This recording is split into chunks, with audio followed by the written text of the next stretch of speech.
All right, this week we're going to be talking about atmospheric moisture. It's a nice picture, isn't it? As usual, remember that red slides mean you have to take notes. You should have your Inner Planets handout to go along with this, and don't forget to look for the owl. At the end, make sure you tell me where the owl is and summarize what you've learned in a few sentences. So this is a very common kind of saying that you hear a lot of people say, especially old people like that guy. It's not the heat that gets you, it's the humidity. So that's what we're going to be talking about today. But I guess something to start off with is, why is that? Why is it that it feels more uncomfortable on humid days? So this is what we call the heat index, or the apparent temperature. The heat index, or the apparent temperature, is the fact that it feels hotter than the actual temperature when there is a high humidity. But my question is, why is that? That seems like an odd kind of concept when you first think about it, because, well, okay, so we see here this idea that it's in wherever this is, it is 100 degrees, right? That's the actual temperature. That's pretty darn hot. And then it says the real feel, or like what it feels like, is 112. But my question is, if it's 100 degrees out and you go outside and you feel what that feels like, isn't that what 100 degrees feels like? How does it feel like 112 degrees? If it was 112 degrees, wouldn't that be what 112 degrees feels like? Well, the idea here is that it has something to do with the humidity in the air as far as what the temperature feels like to us, and that it seems to feel hotter when it is more humid out. And the question is, why is that?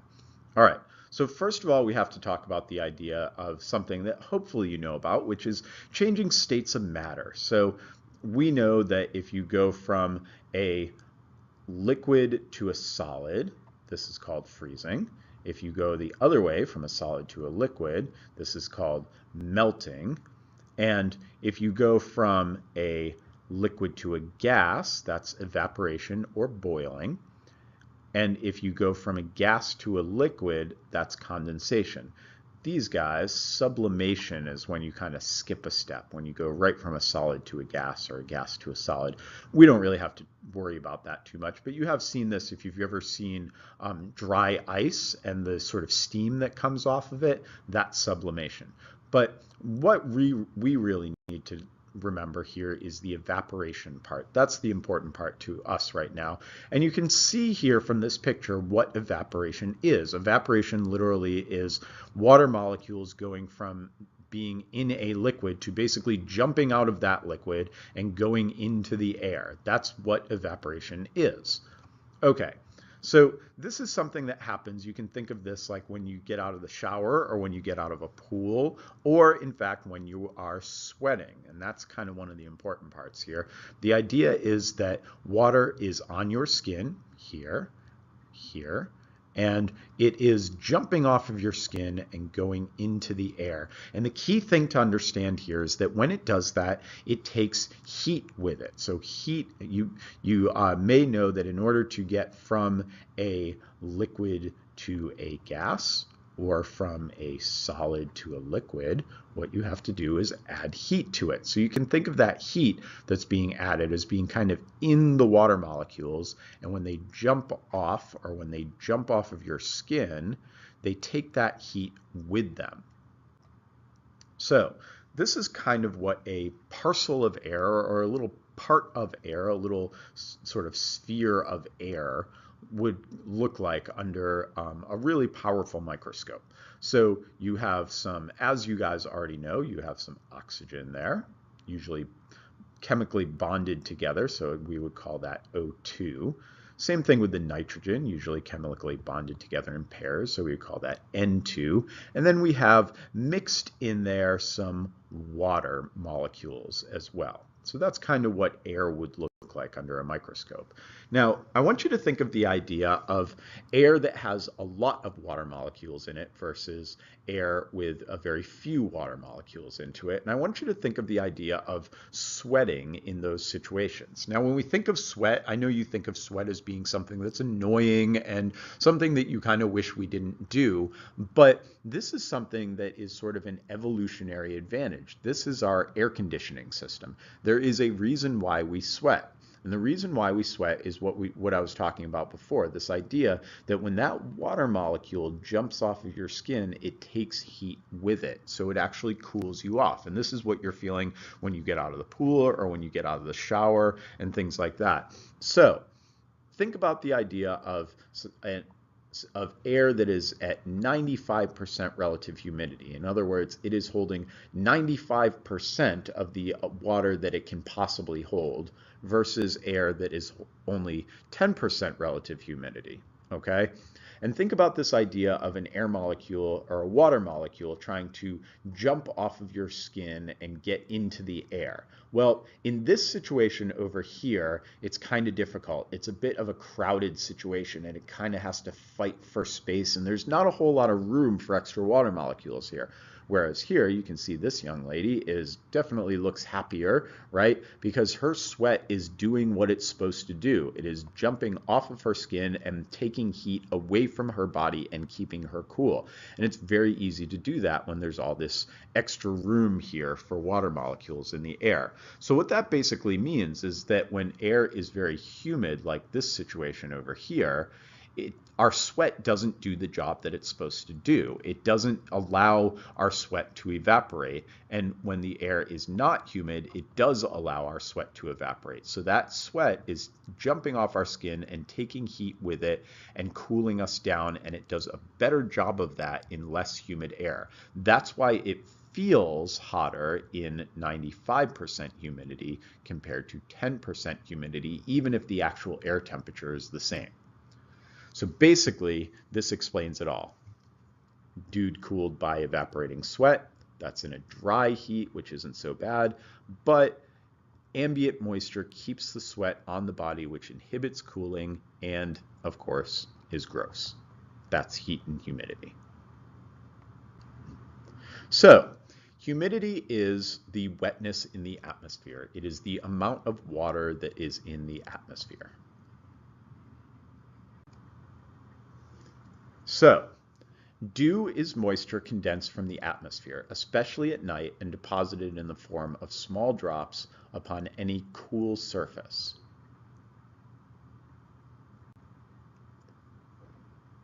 Remember, condensation is water that turns from gas to a liquid. And the dew point is the temperature to which air must be cooled for saturation to occur. Remember, dew point is a temperature. And it's basically, you can think of it like dew point is the temperature at which dew happens. To give you a sense of what we mean by saturated, this is a good way to think of it. Think of it like a sponge. Think of the air as being like a sponge. When it's saturated, it's like this. It is full of water. This would be not saturated. This would be like air that is not saturated. It can still hold more water.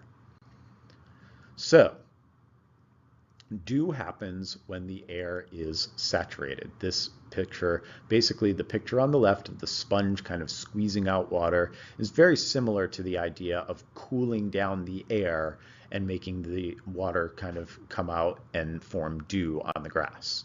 So, in order to get dew, what we need is some warm air with some water in it. We need to cool it down until the temperature gets low enough that the air is saturated. And when that happens, we will get dew. And that temperature right there where the air is saturated is what we call the dew point. So here's a question. Why does this happen? Well, it's the same idea as dew happening. The idea here is that this is a cold glass. And so all of the air that's right here touching the glass is getting cooled down by that glass. And it gets cooled down sometimes to below the dew point. And so over here, all of the water molecules are very happy to be kind of floating around in a gas state. but the water molecules in this air are condensing onto the glass. One thing that's very important to notice here that'll come up in just a moment in this homework is the idea that this kind of has to happen on a solid surface. You notice that the dew was happening not like in midair, but it was happening on surfaces like the grass or the glass window on a car, or in this case, the cold glass of this drink.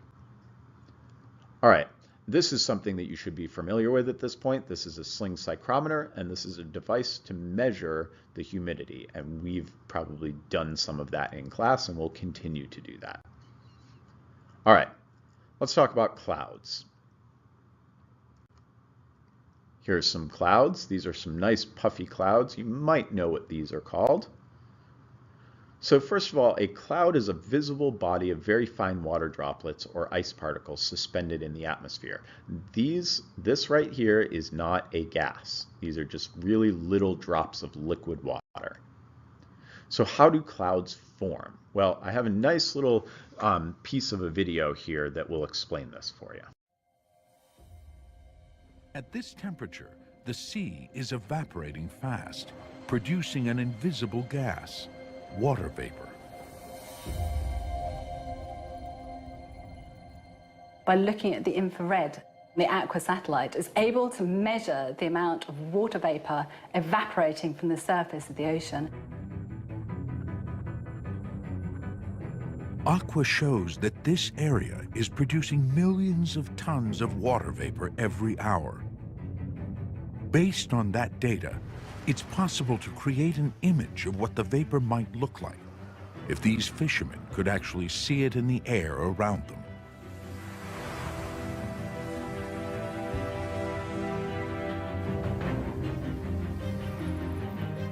Water vapor is much lighter than air, and vast columns rise upward directly from the surface of the sea.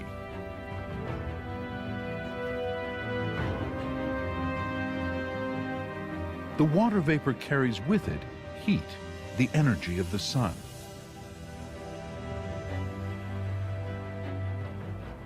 Well, water vapor is like invisible energy. It's like molecules escaping the ocean, taking heat energy with them, and they're like little mobile solar collectors that are zipping around the atmosphere.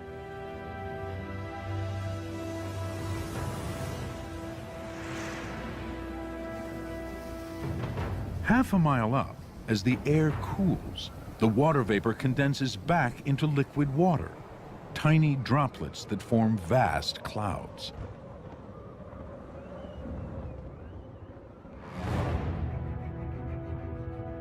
The vapor releases the sun's energy, the heat it received earlier.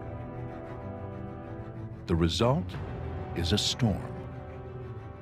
Molecules condense in the atmosphere and become liquid again. And when that happens, that heat is given off into the atmosphere and it warms the atmosphere, and that's the heat that powers storm systems.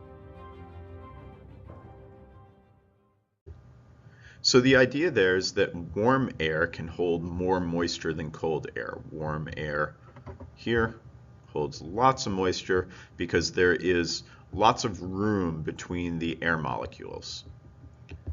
Cold air, on the other hand, the air molecules are much closer together, and so there's not as much room for the moisture. So as air cools down, it basically squeezes the moisture out of the air, and that is what condensation is.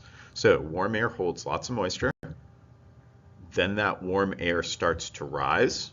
We have our hot surface of the Earth down here. As that air starts to rise, remember it is colder up here than it is down here because the air is getting away from that hot surface, just like moving your hand up away from a hot frying pan. And so as the air rises, it starts to cool and the water condenses and forms clouds. So when that air cools, it can't hold as much water, so the water condenses and forms visible droplets. These are what we see as clouds.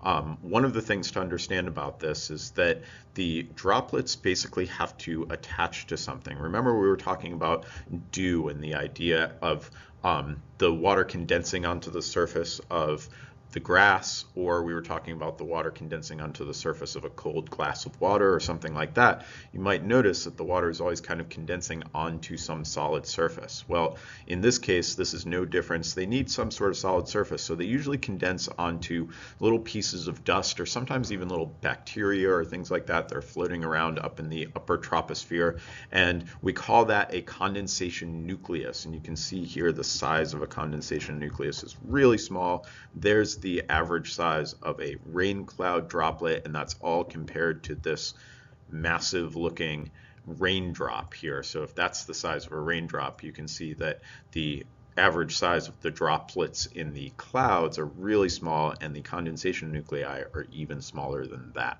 All right, try drawing those 3 steps. Go back through your notes and draw the steps of the formation of a cloud.